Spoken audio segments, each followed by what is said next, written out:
Jadi kalau Anda sholat kok masih sering salah, dan saya yakin semua orang juga gitu, kalau nggak nabi, nggak wali itu ada ya kesalahan-kesalahan yang tidak fatal-fatal banget, karena ada kebaikan yang Anda lakukan, yaitu ketika Anda dipanggil, Anda istijabah, Anda mengiyakan dengan menghadap.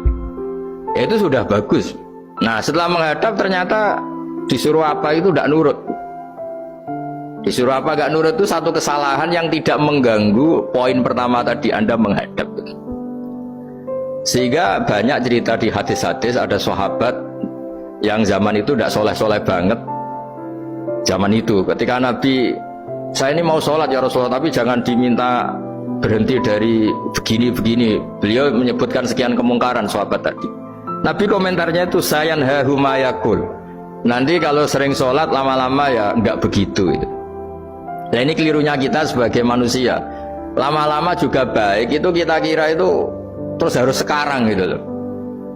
Nah, itu keliru. Harus sekarang itu keliru. Bisa saja kita ini setiap sholat pasti sudah ditulis Allah nanti itu mati baik. Delala nanti habis asar sebelum kita maksiat sudah mati, habis sisa sebelum kita maksiat lagi sudah mati. Jadi barokahnya sholat itu ada waktu yang potensi ya, potensi sholat itu akhir kenangan kita, sholat itu identitas kita, sholat itu status kita.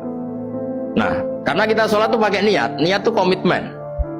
Sementara kalau Anda maksiat itu tidak pakai niat, karena zallah itu ya ada niat maksiat, tahu-tahu mungkin di bis ketemu orang cantik, terus agak jelalatan, tapi kan tidak niat. Tapi kalau sampai sholat kan datang ke masjid, bayangkan diimami ini, nanti kamu takbir, nanti kamu baca ini, baca ini. Jadi benar-benar komitmen, itu status kita. Kata Said Zabidi disebut mautinuhu wa haqiqatuh. Baiknya umat Islam itu kalau taat itu mautinu, itu alamat resminya, itu statusnya, kata Said Zabidi. Tapi kalau dia maksiat itu zallah itu kepleset. Jadi tidak pernah jadi status kita. Semoga semua maksiat kita ini tidak status tapi zallah.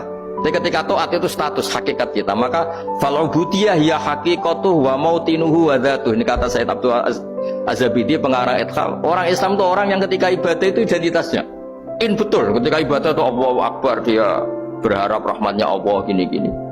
Nah, ketika salah dia zallah, dia ngantor ya ada niat korupsi, dia ingin memenai negara ini, dia nyai juga agak ingin macam-macam gitu. Ya tapi karena manusia terus ada zallah. Nah, semoga semua kesalahan kita ini zallah itu ya cara Jawa kepleset, tidak mental. Dan semua kebaikan kita ini mental, yaitu kebaikan yang jadi tempat kita, identitas kita, haqiqatu wa mautinuhu wa dzat.